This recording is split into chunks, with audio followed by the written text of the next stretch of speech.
Hello friends, मेरा नाम है सुमित और आज से हम अपने इस चैनल पर आधुनिक भारत के इतिहास की एक श्रृंखला शुरू करने जा रहे हैं, जिसमें हम बेसिक से लेकर एडवांस तक पूरी तरीके से मॉडर्न हिस्ट्री के सभी टॉपिक्स को कवर करेंगे, जिसमें आपको एक प्रसिद्ध कोचिंग संस्थान के class notes plus spectrum book को जो है पूरी तरह से कवर किया जाएगा, जो भी परीक्षा के दृष्टिकोण से उपयोगी होगा, है ना। और आपसे अनुरोध है कि कृपया यदि आपको मेरा कंटेंट और पढ़ाने का तरीका पसंद आए तो आप में ज्यादा से ज्यादा मात्रा में अपना स्नेह प्रदान करें, ताकि मैं इसी ऊर्जा के साथ कार्य करते हुए आपकी सफलता का साथी बन सकूं। धन्यवाद। तो थोड़ी सी हम स्ट्रेटजी जो है डिस्कशन कर लेते हैं कि स्ट्रेटजी में हमारे जो है क्या क्या शामिल होगा। तो इंट्रोडक्शन, ये कंटेंट मैंने खुद से ही तैयार किया है, मैंने किसी का कॉपी पेस्ट नहीं किया है। तो जैसे आज का हमारा टॉपिक रहे है 1857 के पूर्व ब्रिटिश साम्राज्य के विरुद्ध जन असंतोष। तो हम इस पूरे टॉपिक को जो है डीपली कवर तो करेंगे ही, साथ ही इस टॉपिक के कंप्लीट होने के बाद हम इससे संबंधित जो भी पीवाईक्यू हैं उनको भी जो है एनालिसिस करेंगे और देखेंगे कि कंटेंट में कितना दम है। यदि कंटेंट से पीवाईक्यू सॉल्व हो रहे हैं तब तो सही है, नहीं तो मार्केट में इतना मटेरियल है कि आप कुछ भी पढ़ लें लेकिन वो किसी भी मतलब का नहीं है, मतलब वो रद्दी के भाव ही है ना। तो आज का हमारा टॉपिक है 1857 के पूर्व ब्रिटिश साम्राज्य के विरुद्ध जन असंतोष। तो यदि हम जन असंतोष की बात करें तो स्पेक्ट्रम बुक में ही विपिन चंद्रा के अनुसार विद्रोह को तीन भागों में वर्गीकृत किया गया है, जिसमें से एक है जन विद्रोह, दूसरा है जनजातीय विद्रोह और तीसरा जो है ये हमारा हो गया किसान विद्रोह। तो यदि हम बात करें तो और जितने भी विद्रोह हैं इन तीनों विद्रोहों के अलावा, तो उन विद्रोहों को हमने जन विद्रोह में शामिल किया है। ये हो गया हमारा जन विद्रोह में हमने शामिल कर रखा है, तो जन विद्रोह में ही उन सभी विद्रोहों को पढ़ेंगे। अब आते हैं हम, तो जन विद्रोह का उद्भव कैसे हुआ।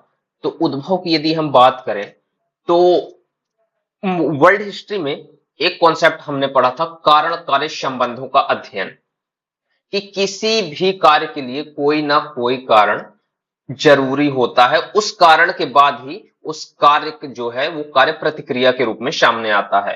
तो इन जन विद्रोहों का उद्भव कैसे हुआ, तो इसमें से हम जो है दो तीन टॉपिक मतलब दो तीन लाइन जो है डिस्कशन करेंगे, जिसमें से एक है कि कंपनी की रुचि केवल राजस्व वसूली तक ही सीमित थी। कंपनी की रुचि केवल राजस्व वसूली तक सीमित थी, इसका अर्थ यह है कि कंपनी का मुख्य उद्देश्य था आर्थिक उपार्जन। यदि हम कंपनी शासन के पूर्व भी देखें तो राजा महाराजाओं का शासन हुआ करता था और उनकी भी पूरी अर्थव्यवस्था जो होती थी करारोपण के माध्यम से ही संचालित होती थी। लेकिन उनका ध्यान केवल करारोपण तक ही सीमित नहीं था, वो अपनी जनता के शिक्षा, स्वास्थ्य और जितने भी भूख हो गई, भोजन की व्यवस्था हो गई, सभी पहलुओं पर ध्यान देते थे। लेकिन कंपनी की यदि बात की जाए तो कंपनी ने केवल राजस्व वसूली तक ही अपने उद्देश्य को सीमित रखा। ठीक है, और इससे जो है हम जब वो व्यवस्थाएं पढ़ेंगे भू राजस्व की, तो उसमें और ज्यादा विस्तृत तरीके से गहराई से इसका अध्ययन करेंगे। यहां मैंने आपको केवल इतना समझा दिया है कि आज जो मैं आगे पढ़ाऊंगा उससे आपका लिंकअप बन सके। दूसरे की यदि हम बात करें, दूसरे पॉइंट की, तो केवल जमींदारों, व्यापारियों और महाजनों के हितों की रक्षा। ठीक है, तो प्रश्न ये उठता है कि भैया इसने भारतीयों को ही जमींदार, व्यापारी और महाजन के रूप में नियुक्त किया है ना। जमींदार के रूप में, ये तो महाजन और व्यापारी भारतीय ही होते थे, लेकिन जमींदार के रूप में भारतीयों को ही क्यों नियुक्त किया, ये अंग्रेजों को भी तो नियुक्त कर सकता था। तो इसके लगभग हम मेन कारणों पर यदि दृष्टिपात करें तो इसमें सबसे मुख्य कारण है कि भारत में एक ऐसे वर्ग का निर्माण करना जिसके हित ब्रिटिश सरकार से जुड़े हों और वह शासन सत्ता में ब्रिटिश सरकार का सहयोगी बन सके। और दूसरा कारण यदि हम बात करें तो सबसे जो है, इसके हम द्वितीय कारण में ही रख सकते हैं कि यदि ये जमींदार के रूप में भारतीयों को नियुक्त करेंगे तो इनकी प्रशासनिक कठिनाइयां जो हैं, प्रशासनिक कठिनाइयां हो जाएंगी एकदम जीरो, क्योंकि इनको प्रशासनिक निर्वहन से मतलब ही नहीं रहेगा। इनका उद्देश्य जो है भैया आर्थिक हित पूरे करना, तो महीना का इनका बढ़िया आ रहा है ना। और इसी में जब ये स्थायी बंदोबस्त लागू करते हैं तो इसमें ये सनसेट लॉ लागू करते हैं कि भैया यदि आप शाम ढलने के पूर्व जमींदार एक निश्चित राशि जो है भुगतान नहीं करते हैं अंग्रेजों को, तो भैया उनकी जमींदारी ही छीन ली जाएगी। इसे हम उसी जो है स्थायी बंदोबस्त में और गहन तरीके से इसका अध्ययन करेंगे। ठीक है, नंबर 3 पे आते हैं। तो जनजातियों की आत्मनिर्भर व्यवस्था पर हस्तक्षेप। तो जनजातियों की आत्मनिर्भर व्यवस्था में हस्तक्षेप कैसे हुआ, इसे हम थोड़ा और इन दोनों पॉइंटों की अपेक्षा थोड़ा सा डीपली जाके देखते हैं। तो जनजातीय जीवन जो है पूरी तरह से वन संपदा पर आधारित होता है, और जब उसी वन संपदा को अंग्रेजों के द्वारा सरकारी संपत्ति घोषित कर दिया जाता है तो भैया उनके परंपरागत अधिकार हो जाते हैं खत्म, और वो होते हैं विद्रोह की ओर अग्रसर, क्योंकि उनके पास और कोई विकल्प बचता ही नहीं है। दूसरा यह कि जनजातियों को भी कर के दायरे में ला दिया गया। यदि हम स्वतंत्रता के पश्चात वर्तमान भारत सरकार की बात करें तो भैया जनजातियों को तो बहुत ही ज्यादा प्रोत्साहन और वरीयता दी जा रही है। उनके लिए एक विशेष क्षेत्र निर्धारित कर उनकी संस्कृति को संरक्षित करने का प्रयास किया जा रहा है ना, और उनको विशेष प्रोत्साहन भी प्रदान किए जा रहे हैं। यहाँ तक कि जनजातियों के नाम पर ही विभिन्न दिवसों का भी आयोजन किया जा रहा है। उदाहरण के तौर पर जनजातीय गौरव दिवस। लेकिन अंग्रेजों ने क्या किया, जनजातियों को ला दिया कर के दायरे में। उनके मदिरा निर्माण पर भी कर लगा दिया गया, ठीक है, जिससे उनके परंपरागत अधिकार और रीति रिवाजों में हस्तक्षेप हुआ और वो विद्रोह की ओर अग्रसर हुए। तीसरा कारण यदि जनजातियों का देखें तो जनजातीय सामूहिक संपत्ति की अवधारणा में विश्वास करते थे, और इस सामूहिक संपत्ति की अवधारणा को खुटकट्टी प्रथा के नाम से जाना जाता था, है ना। ये प्रीलिम्स पॉइंट की दृष्टि से महत्वपूर्ण है, और ब्रिटिश नीतियों ने इसी अवधारणा पर प्रहार किया।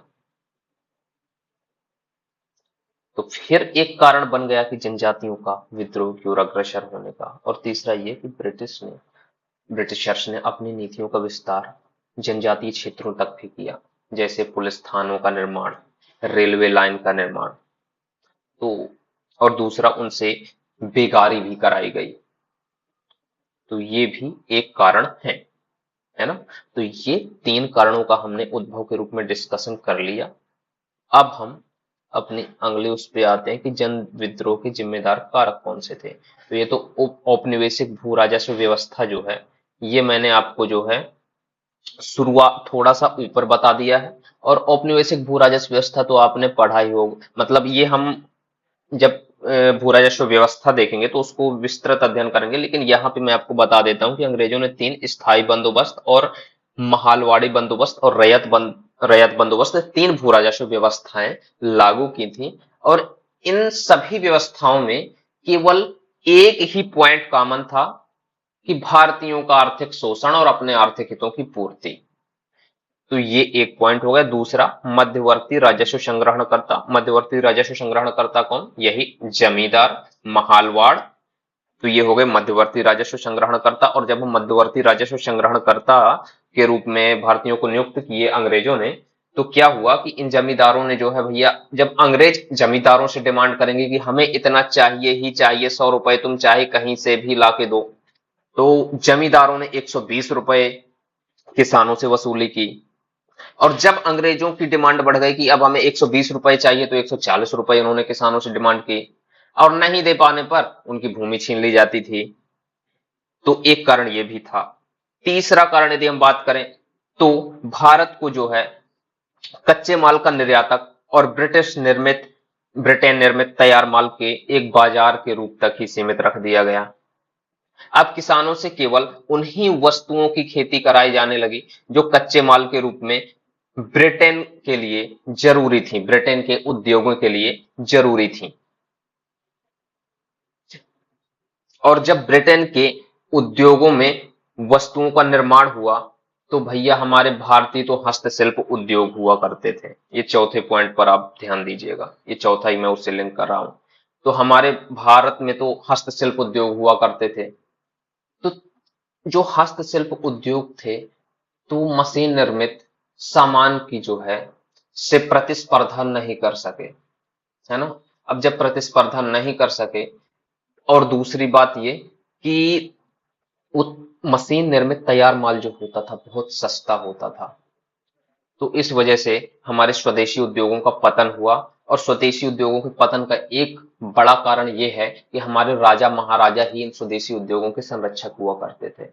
और जब उनसे उनका जो है साम्राज्य ही छीन लिया गया, तो भाई उनके संरक्षक जो है समाप्त हो गए, तो अब स्वदेशी उद्योग भी जो है पतन की ओर अग्रसर हो गए। अब हम देखेंगे प्रमुख जन विद्रोह में से एक एक करके सभी जन विद्रोह को पढ़ेंगे, ठीक है। और जन विद्रोह के पश्चात जो है ये प्रमुख जन विद्रोह है, और इसके बाद हम अन्य प्रमुख जन विद्रोह को पढ़ेंगे। तो प्रमुख जन विद्रोह में आते हैं, तो पहला हमारा मुख्य जन विद्रोह है सन्यासी विद्रोह, ठीक है।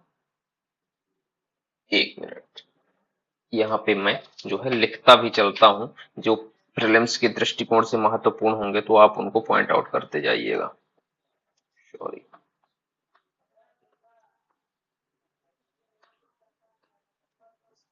ये हो गया हमारा, थोड़ा मेरी हैंड राइटिंग सही नहीं है, तो थोड़ा आप मैनेज कर लीजिएगा। तो ये हो गया हमारा सन्यासी विद्रोह, है ना। तो सन्यासी विद्रोह में यदि हम बात करें, तो सन्यासी विद्रोह चलता है 1763 से लेकर 1800 तक, ठीक है। कहां पे चलता है भैया, तो इसका स्थान जो है क्या है, बंगाल, ठीक है, स्थान बंगाल। नेतृत्वकर्ता के रूप में आपको तीन नाम याद रखने हैं। नेतृत्वकर्ता के रूप में तीन नाम कौन से हैं, एक हो गया मंजर शाह, दूसरा हो गया मूसा शाह, और तीसरा हो गया भवानी पाठक। मेरी हैंड राइटिंग आपको समझ में ना आए, इसी वजह से मैं बोलता भी जाता हूं कि यदि समझ में ना आए तो आप जो है सुनकर लिखते जाइएगा। ये तीन नेतृत्वकर्ता के नाम, ये जो है प्रीलिम्स के दृष्टिकोण से महत्वपूर्ण है, ये आपको विशेष रूप से ध्यान रखने हैं, ठीक है। अब हम देखते हैं कि सन्यासी विद्रोह का कारण क्या है ना। तो सन्यासी विद्रोह के कारण की यदि हम बात करें, तो बंगाल में पड़े अकाल के पश्चात, बंगाल में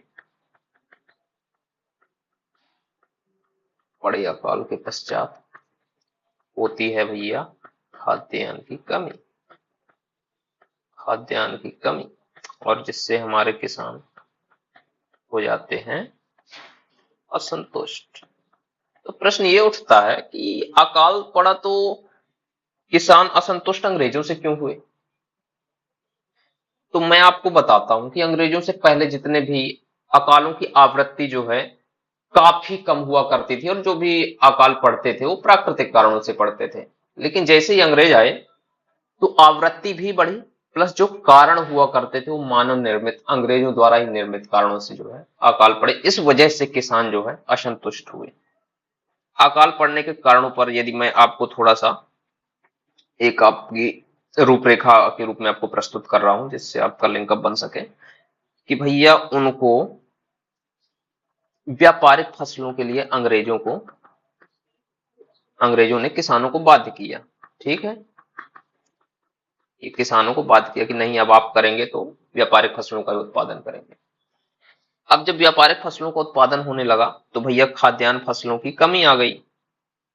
खाद्यान्न फसलों की कमी आने के पश्चात जितना भी खाद्यान्न हुआ करता था, उसे भी जो है बाहर भेज दिया जाता था, एक्सपोर्ट कर दिया जाता था।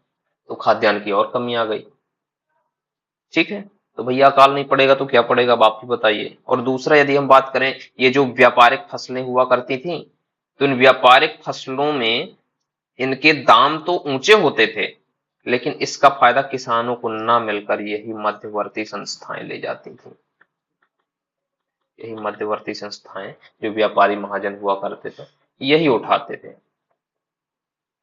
और किसान बेचारा यही महाजनों साहूकारों के ऋण दबाव में धंसते धंसते बेचारा समाप्त हो जाता था। तो एक कारण तो ये हो गया कि बंगाल में पड़ा अकाल। दूसरे कारण की यदि हम बात करें तो दूसरा कारण था तीर्थ स्थानों की यात्रा पर प्रतिबंध। तीर्थ स्थानों की यात्रा पर लगा दिया गया प्रतिबंध,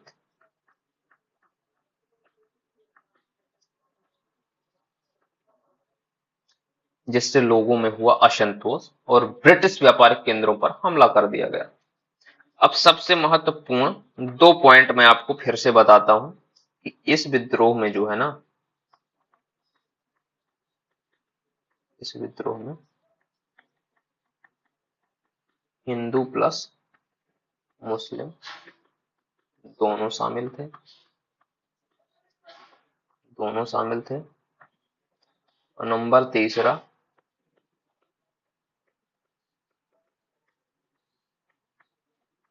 इस विद्रोह का वर्णन बंकिम चंद्र चट्टोपाध्याय ने अपनी पुस्तक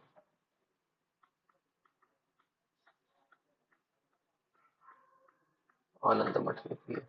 मोस्ट इंपॉर्टेंट फैक्ट,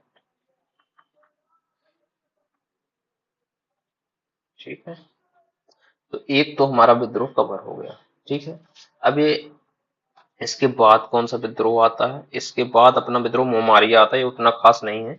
अपन आते हैं सीधे अवध में नागरिक विद्रोह, ठीक। अवध में नागरिक विद्रोह,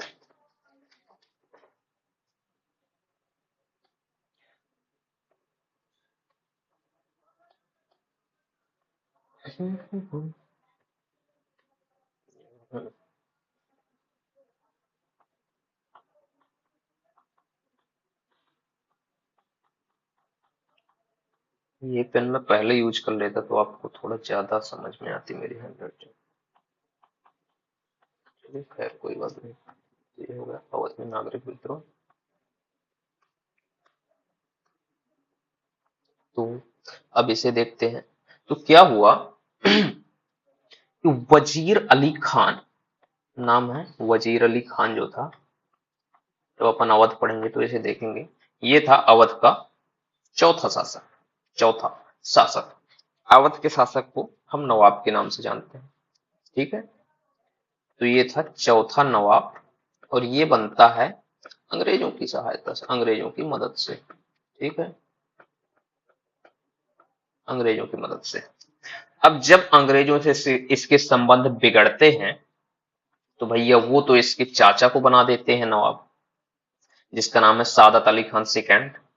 अब आपको तो पता है कि अंग्रेजों से संबंध बिगड़ते हैं तो क्यों भैया, आप उनके आर्थिक हितों की पूर्ति नहीं कर पा रहे हैं तो दूसरे नवाब बना देंगे, सीधी सी बात है। और जब इन्होंने इसके चाचा को नवाब बनाया और इसको भेज दिया अली खान को, जो है कहां पर, पेंशन पर बनारस भेज दिया गया, ठीक है। तो भैया इसके मन में हुई विद्रोह की भावना उजागर, है ना। तो इसने क्या किया कि जनवरी 1799 में जॉर्ज फ्रेडरिक चेरी की हत्या कर दी। अंग्रेज अधिकारी जॉर्ज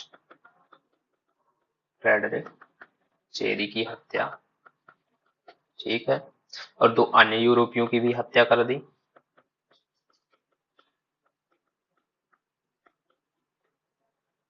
की भी हत्या, ठीक है। प्लस बनारस के जो है मजिस्ट्रेट पर भी हमला कर दिया। मजिस्ट्रेट पर हमला, कहाँ के मजिस्ट्रेट थे? बनारस के, ठीक है। और इस जो है पूरी कांड को जो है बनारस नरसंहार के नाम से जाना जाता है। तो ये आपको जो है प्रीलिम्स में पूछ सकता है, बनारस नरसंहार, तो इसे ध्यान रखिएगा, ठीक है। अंततः क्या होता है कि दिसंबर 1799 में जो है आत्मसमर्पण कर देता है, आत्मसमर्पण। और इसे जो है फोर्ट विलियम किले में बंदी बना लिया जाता है।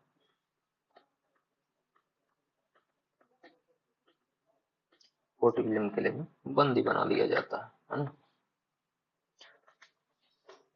फिर अपना अगला विद्रोह कौन सा है? अपना अगला विद्रोह है पोलीगर विद्रोह। पोलीगर, अब मैं इसे थोड़ा ज्यादा स्पीड से पढ़ाने का प्रयास करता हूँ, लिखने का कम प्रयास करता हूँ, क्योंकि वीडियो जो है ज्यादा लंबा हो जाएगा। तो पोलीगर विद्रोह की यदि हम बात करें, पोलीगर विद्रोह में अपन को ध्यान रखना है दक्षिण भारत, ठीक है। अपन को पहले ये ध्यान रखना है कि कहाँ पे हुआ, दक्षिण भारत में, ठीक है। दूसरा ये कि 1781 में क्या हुआ, 1781 में जो अर्काट के नवाब थे उन्होंने क्या किया, तिन्नेवेली और कर्नाटक प्रांतों का प्रबंधन नियंत्रण दे दिया ईस्ट इंडिया कंपनी को, ठीक है। कहाँ पर, तिन्नेवेली, तिन्नेवेली और कर्नाटक ऐसे का प्रबंधन और नियंत्रण ईस्ट इंडिया कंपनी को दे दिया, ठीक है ना। जिससे क्या हुआ भैया, पोलीगर में जो है रोष व्याप्त हो गया, क्योंकि ये जो है अपने संबद्ध क्षेत्रों के एक स्वतंत्र जो है ना संप्रभु शक्ति के रूप में थे, ठीक है। और जब भैया उनकी संप्रभु शक्ति छीनी जाएगी तो उनमें रोष व्याप्त तो होगा ही, ठीक है ना। तो प्रथम विद्रोह ईस्ट इंडिया कंपनी के विरुद्ध हुआ करारोपण को लेकर, ठीक है ना। अंग्रेज जो है इन्हें शत्रु के रूप में देखते थे और अपमानजनक व्यवहार करते थे। क्यों करते थे? क्योंकि भैया इनसे अंग्रेजों की सत्ता को चुनौती मिलती थी। दूसरा चरण तब हुआ जब फरवरी 1801 में पलकोट्टा के किले में बंदी पॉलीमर जो है पॉलीमर को बंदी बना ली पॉलीगर को बंदी बना लिया गया था, ठीक है ना, पलकोट्टा के किले में। और जब ये वहां से बच निकले, ठीक है ना, और अंग्रेजों के ही कई किलों पर नियंत्रण कर दिया, तो ये दूसरा चरण था। पोलीगर विद्रोह में हमें केवल इतना ही ध्यान रखना है, ठीक है ना। तीसरे जो है अपन विद्रोह में आते हैं, तो तीसरा विद्रोह कौन सा है? तीसरा विद्रोह है पाइकों का विद्रोह। ये महत्वपूर्ण विद्रोह है। पाइकों का विद्रोह बहुत महत्वपूर्ण विद्रोह है, इसे आपको एकदम फोकस्ड होकर पढ़ना है। तो इसकी पृष्ठभूमि के रूप में यदि हम देखें तो पायक कौन होते थे? पायक जो है उड़ीसा के परंपरागत सैनिक दल हुआ करते थे, ठीक है ना। अब ये सैनिक हैं तो भैया इनको कुछ ना कुछ तो अपने जीविकोपार्जन के लिए कुछ धन की जरूरत होगी, ठीक है। तो इन्हें क्या कर किया जाता था कि इनकी सेवा के बदले लगान मुक्त भूमि जो है इन्हें दे दी जाती थी, और वंशानुगत आधार पर ये उसी पर कार्य करते थे। यही उसी पर जो है वंशानुगत आधार पर कार्य करते थे, ठीक है। और जब अंग्रेजों द्वारा उड़ीसा पर 1803 में विजय प्राप्त कर ली गई, ठीक है, और जो वहां के राजा होते थे, खुर्दा राजा, ठीक है, तो उन्हें पदच्युत कर दिया गया। तो पाइकों के सम्मान में कमी आई, शक्ति में कमी आई, ठीक है। और जो वहां उनकी जमीन पर जो कंपनी की शोषणकारी भू राजस्व नीति लागू करी गई, तो जिससे जमींदारों किसानों के बीच भी रोष व्याप्त हुआ, ठीक है ना। अंग्रेजों ने यदि हम बात करें तो यहीं पर उड़ीसा में ही कई शोषणकारी उसी समय जो है कदम उठाए, जिसमें से एक ये था कि करारोपण भैया बढ़ा दिया गया। करारोपण बढ़ाने से नमक के दाम में वृद्धि हो गई। दूसरा क्या हुआ गया, वहां की जो स्थानीय मुद्रा थी, स्थानीय मुद्रा को समाप्त कर दिया गया। और तीसरा यदि हम बात करें तो कर का भुगतान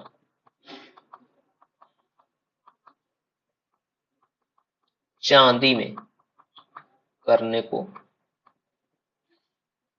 बाध्य किया गया, यहाँ पे जगह नहीं, बाध्य किया गया, ठीक है। तो शोषणकारी कदम कौन कौन से उठाए गए? पहला, करारोपण जो है बढ़ा दिया गया, जिससे नमक की कीमतों में वृद्धि हो गई, ठीक है। तीसरा, कर का भुगतान चांदी के सिक्कों में करने को बाध्य किया गया। और तीसरा, स्थानीय मुद्रा समाप्त कर दी गई, ठीक है ना। इस विद्रोह में एक और महत्वपूर्ण पॉइंट यह है कि इस विद्रोह में पाइकों का नेतृत्व जगबंधु ने किया, ठीक है। अंत में क्या हुआ कि जगबंधु को 150 रुपए प्रतिमाह पेंशन देकर कटक में रहने की जो है व्यवस्था कर दी गई और मान भी गई, ठीक है। लेकिन पायक विद्रोह जो था अपनी मांगों को अंग्रेजों से पूरी कराने में सफल रहा है, ठीक है। उसकी मांगे कौन कौन थी? जैसे बकाया जो राशि थी किसानों की और विद्रोहियों और भी जो शामिल थे, तो उनकी बकाया राशि में बड़ी छूट देने की मांग थी। जिसे अंग्रेज जो है मानने के लिए सहमत हो गए। दूसरे ये थे कि डिफाल्टर्स जो थे, तो डिफाल्टर्स लोगों की संपत्ति को मनमाने रूप से जो है बेचने पर प्रतिबंध लगा दिया गया। ठीक है। तीसरी, नई शासन व्यवस्था तथा उदार शासन के अन्य उपबंधों को भी कराने में जो है पायक सफल रहे। तीसरा अपन आता है वहाबी विद्रोह। ठीक है। तो वहाबी विद्रोह की यदि हम बात करें तो इसकी शुरुआत जो है सैयद अहमद बरेलवी ने भारत में की थी। वहाबी आंदोलन जो है केवल भारत में ही नहीं था, कई अन्य देशों में भी था जहां पे मुस्लिम सत्ता, मतलब जहां पे मुस्लिम बहुलता थी। ठीक है। तो इसकी शुरुआत हुई सैयद अहमद बरेलवी द्वारा भारत में। इसका लक्ष्य क्या था? इसका लक्ष्य था इस्लाम में सुधार लाना। ठीक है। लेकिन भारत में क्या हुआ? भारत में इसका लक्ष्य अंग्रेजों और शोषक वर्ग के अन्य लोगों का विरोध करना था। ठीक है ना। इसका प्रमुख केंद्र यदि हम बात करें तो वहाबी का प्रमुख केंद्र क्या था भारत में? तो प्रमुख केंद्र था पटना। ठीक है। अब जब सैयद अहमद बरेलवी, ये बरेलवी नाम आपको विशेष रूप से ध्यान रखना है, और जब 1831 में इनकी मृत्यु हो जाती है तो इसका नेतृत्व यदि हम बात करें तो नेतृत्व संभाला जाता है फिर बिहार में। दो नाम आपको याद रखना है और बंगाल में दो नाम आपको याद रखना है। तो बंगाल में जो नाम है कौन से हैं? टेटू मीर और दादू मियां। और बिहार पे आपको ध्यान रखना है इनायत अली और विलायत अली। इनायत अली और विलायत अली। तो 1831 में बरेलवी की मृत्यु के पश्चात इसका नेतृत्व बिहार में इनायत अली और विलायत अली तथा बंगाल में टीटू मीर और दादू मियां ने संभाला। ठीक है ना। यदि हम इस आंदोलन की बात करें तो इसका प्रसार तो संपूर्ण भारत में था, लेकिन अंतिम चरण में जो है ये पश्चिमोत्तर भारत तक ही आकर सीमित हो गया। अब बात हम आते हैं कूका विद्रोह में। तो कूका विद्रोह में यदि हम बात करें तो इसकी शुरुआत हुई पश्चिमी पंजाब में। ठीक है ना। इसकी शुरुआत हुई पश्चिमी पंजाब में। इसे मिटा दें।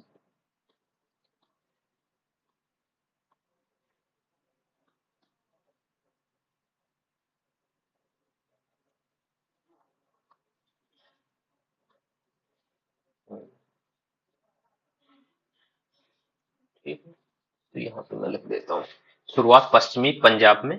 और यहाँ पे आपको दो नाम याद रखने हैं कि जवाहरमल भगत और उनके शिष्य बालक सिंह के द्वारा। जवाहरमल भगत एवं उनके शिष्य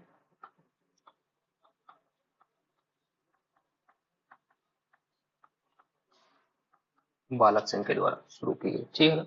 इसका उद्देश्य क्या था? इस उद्देश्य से जो है इस प्रीलिम्स में जो है कूका विद्रोह से प्रश्न बन सकता है ना।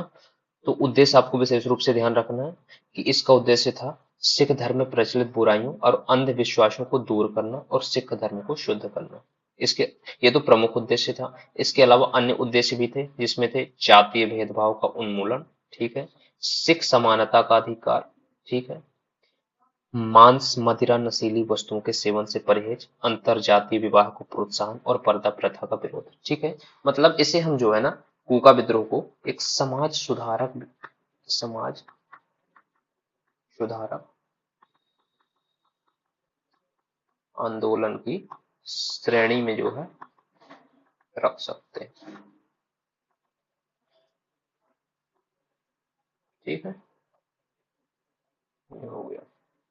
फिर इसमें आपको ध्यान रखना है सबसे महत्वपूर्ण कि हाथ से बने इस जो है कूका विद्रोह में हाथ से बने कपड़ों की वकालत की गई। ठीक है। अंग्रेजी अंग्रेजी नियम जो थे, उनकी शिक्षा जो थी और उनके उत्पाद जो थे, इन तीनों का बहिष्कार किया गया। मतलब इसमें पूर्ण रूप से जो है स्वदेशी उत्पादों को प्रोत्साहित किया गया। ठीक है ना। पूर्ण रूप से स्वदेशी उत्पादों को प्रोत्साहित किया गया और इसी वजह से यह स्वदेशी और असहयोग की अवधारणा से यहाँ मेल खाता है और पूरी तरह से जो है स्वदेशी और असहयोग की अवधारणा पर ही आधारित होता है। ठीक है ना। 1872 में क्या होता है कि कूका विद्रोह में 1872 में आंदोलन के जो प्रमुख नेता थे राम सिंह, ठीक है, उनको पकड़कर रंगून निर्वासित कर दिया जाता है जहां 1885 में उनकी मृत्यु हो जाती है। तो ये हमारे प्रमुख जन विद्रोह जो है। एक बचा हुआ है अपना, कौन सा बचा हुआ, मोमारिया विद्रोह, है ना। तो ये कुछ खास नहीं है, इसमें आपको केवल इतना ध्यान रखना था कि ये मोमारिया कौन होते थे। ये जो है मोमारिया विद्रोह 1769 से 99 तक चला, ठीक है ना। मोमारिया थे कौन भैया, मोमारिया थे निम्न जाति के किसान। शब्दावली से संबंधित प्रश्न भी पूछ सकता है, तो निम्न जाति के किसान थे मोमारिया, ठीक है। और ये निम्न जाति के किसान क्या थे, अनिरुद्ध देव की शिक्षाओं का पालन करते थे, ठीक है। अनिरुद्ध देव की शिक्षाओं का पालन करते थे, ठीक है।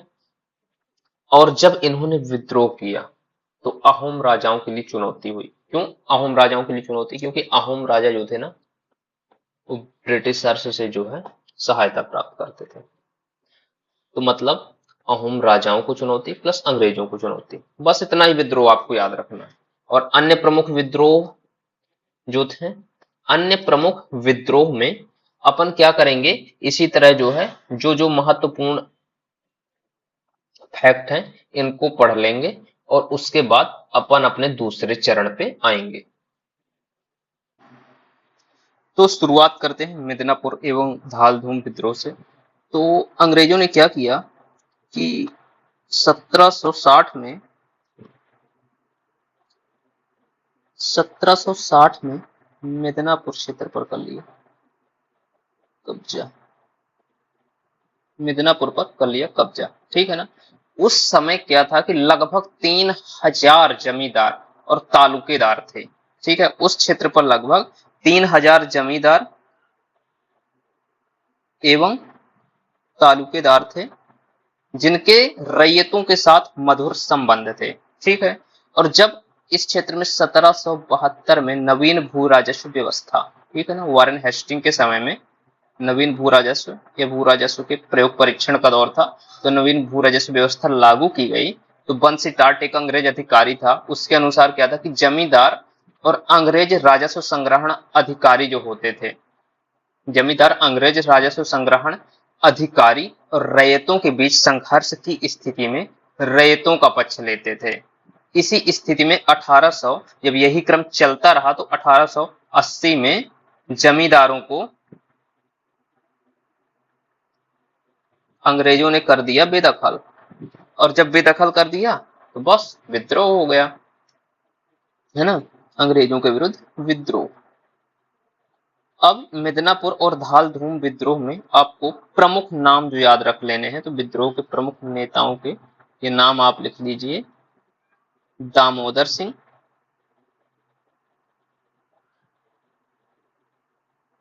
एवं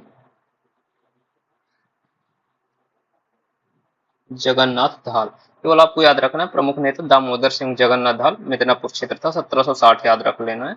और जमींदार रैयतों के इसमें मधुर संबंध थे, इतना याद रख लेना है बस। फिर अपन आते हैं कौन सा, गोरखपुर बस्ती एवं बहराइच का विद्रोह।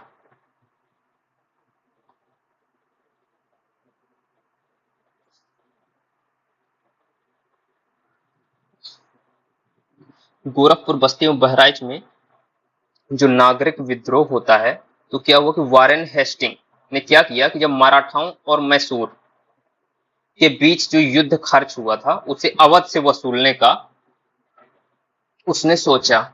इसी क्रम में क्या किया कि अवध में जो है अंग्रेज अधिकारी इजारेदार के रूप में नियुक्त कर दिया गया, है ना। 1778 में मेजर अलेक्जेंडर हाने इजारेदार के रूप में नियुक्त हुआ, ठीक है।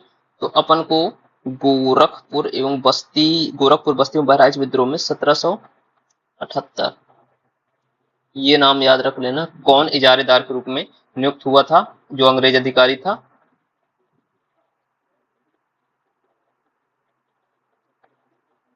अलेक्जेंडर हाने, है ना। जब 1778 में नियुक्त और 1781 में जमींदारों किसानों ने विद्रोह प्रारंभ कर दिया गया। जमींदारों ने क्यों विद्रोह किया, क्योंकि भाई जमींदारों से उनकी जमींदारी छिन गई। और किसानों ने विद्रोह क्यों किया, क्योंकि जिसका जो राजस्व वसूली कर रहा था वो अनियमित तौर पर थी और बहुत ज्यादा थी, तो इस वजह से किसानों और जमींदारों ने मिलकर विद्रोह प्रारंभ किया, ठीक है ना। बाद में विद्रोह को कुचल दिया जाता है। इसमें गोरखपुर बस्ती और बहराइच विद्रोह में आपको एक महत्वपूर्ण तथ्य और याद रखना है कि इस विद्रोह में जमींदारों द्वारा गुरिल्ला बल का प्रयोग किया गया था।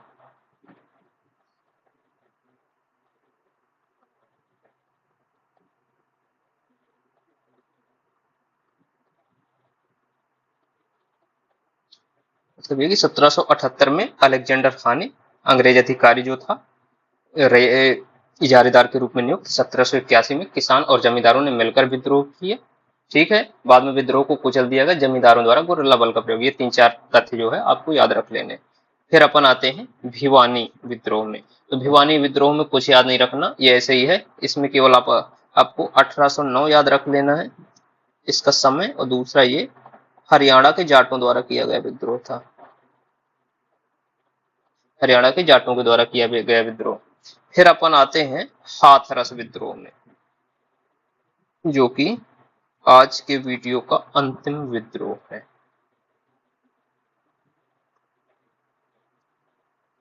तो हाथरस विद्रोह में क्या था कि भारत में सर्वाधिक मजबूत 2 किले थे। एक था हाथरस का किला और दूसरा था भरतपुर का किला। दयाराम एक पर्सनालिटी है, दयाराम दयाराम जो कि अलीगढ़ अलीगढ़ के कई गांव का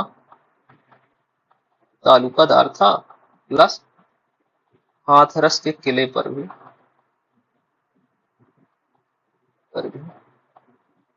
उसका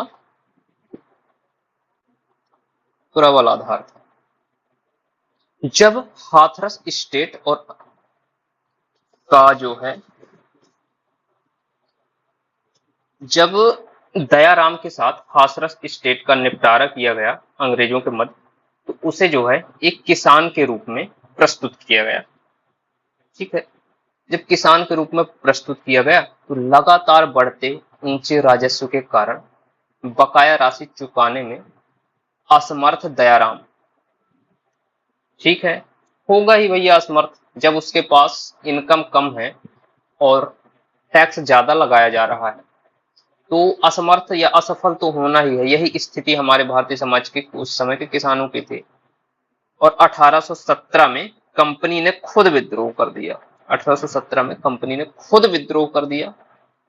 हाथरस विद्रोह में अन्य महत्वपूर्ण विद्रोहियों के 1-2 नाम आपको याद रख लेना है कि भगवंत सिंह और मुसरान का राजा। बस इसमें आपको दयाराम याद रख लेना है और अन्य महत्वपूर्ण विद्रोही भगवंत सिंह, मुसरान का राजा। बस बात खत्म। तो चलिए वीडियो को यहीं आज खत्म करते हैं।